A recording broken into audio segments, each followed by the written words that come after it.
ഞങ്ങൾക്ക് പെണ്ണുങ്ങൾക്ക് മാത്രമുള്ള ഒരു സ്പെഷ്യൽ കഴിവ് എന്താണെന്ന് നിങ്ങൾക്കറിയാമോ? അതായത് ഞങ്ങൾക്കെല്ലാം അറിയാൻ സാധിക്കും, എല്ലാ കാര്യങ്ങളും അറിയാൻ സാധിക്കും. അതാണ് പെണ്ണുങ്ങളുടെ ഏറ്റവും വലിയ കഴിവ്. അതായത് ആരും നമ്മളോട് പറയേണ്ട കാര്യമില്ല, ഒരു പ്രൂഫും നമുക്ക് വേണ്ട. നമുക്കത് എന്ത് കാര്യങ്ങളാണേലും പെട്ടെന്ന് തന്നെ ഫീൽ ചെയ്യും, നമുക്കത് അറിയാൻ വേണ്ടിയിട്ട് സാധിക്കും. എസ്പെഷ്യലി നമ്മൾ ഏറ്റവും കൂടുതൽ സ്നേഹിക്കുന്ന ഒരാളുടെ മനസ്സ് അത് പെട്ടെന്ന് നമുക്ക് അറിയാൻ വേണ്ടിയിട്ട് കഴിയും. നിങ്ങളായിട്ടൊന്നും പറയണ്ട, നമുക്ക് പെട്ടെന്ന് തന്നെ അത് മനസ്സിലാക്കാൻ വേണ്ടിയിട്ട് സാധിക്കും. അതിന് വേണമെന്നുണ്ടെങ്കിൽ നമുക്ക് ഒരു വൈഫൈ നെറ്റ്വർക്ക് പോലെ നമ്മുടെ ഇമോഷണൽ ഇൻ്റലിജൻസും നമ്മുടെ അന്തർബോധം, നമ്മുടെ സൂക്ഷ്മമായ നിരീക്ഷണം ഇതെല്ലാം കൂടെ കണക്റ്റായിട്ട് ഒരു ഇൻവിസിബിളായിട്ടുള്ളൊരു ത്രെഡ് പോലെ പ്രവർത്തിക്കുന്നെന്നും പറയാം.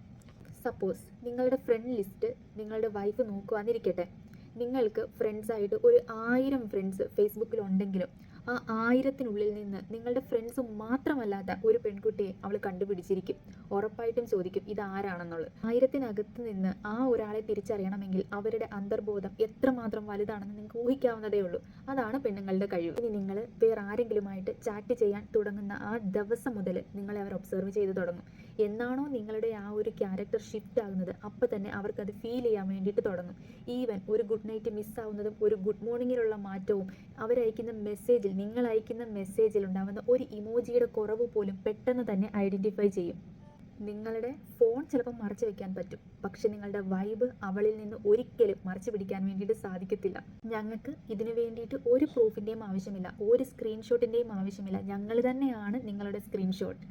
ഞങ്ങൾ നിങ്ങളോട് സംസാരിച്ചില്ലെങ്കിലും 24 മണിക്കൂറും ഞങ്ങൾ നിങ്ങളോട് കൂടെ ഇല്ല എങ്കിലും നിങ്ങളുടെ ചെറിയ കാര്യങ്ങൾ പോലും പെട്ടെന്ന് ഞങ്ങൾക്ക് മനസ്സിലാക്കാൻ സാധിക്കും. ചിലപ്പോൾ ഞങ്ങൾ നിങ്ങളോട് സംസാരിക്കുന്നില്ലായിരിക്കാം, പക്ഷെ നിങ്ങളുടെ ഓരോ മൂവ്മെൻറ്റും ഞങ്ങൾ ക്ലോസ്ഡ് ആയിട്ട് ഒബ്സർവ് ചെയ്യുന്നുണ്ടെന്നുള്ള സത്യം നിങ്ങൾ മനസ്സിലാക്കണം. ഇനി നിങ്ങളോട് ചോദിക്കുകയാണ് ഫ്രണ്ട് ലിസ്റ്റിലുള്ള ആ പെൺകുട്ടി ആരാണെന്ന് ചോദിക്കുമ്പോൾ അതൊരു കൺഫർമേഷനോ ഒരു ആകാംക്ഷയ്ക്കോ വേണ്ടി ചോദിക്കുന്നതല്ല, എല്ലാം ഉറപ്പിച്ചുകൊണ്ടുള്ളൊരു ചോദ്യമാണ്. അതുകൊണ്ട് നൈസായിട്ട് പറയുക അത് ആരാണെന്നുള്ള കാര്യത്തെ നിങ്ങൾക്ക് തരുന്നൊരു ചാൻസാണ്. ഞങ്ങൾ പറയുന്നതിന് മുന്നേ തന്നെ ആ സത്യം നിങ്ങൾ ഞങ്ങളോട് പറയുകയാണെങ്കിൽ ഞങ്ങളുടേതായിട്ടുള്ള വളരെ ബാഡായിട്ടുള്ളൊരു വേർഷൻ നിങ്ങൾക്ക് കാണേണ്ടി വരത്തില്ല. അതുകൊണ്ട് ടേക്ക് കെയർ.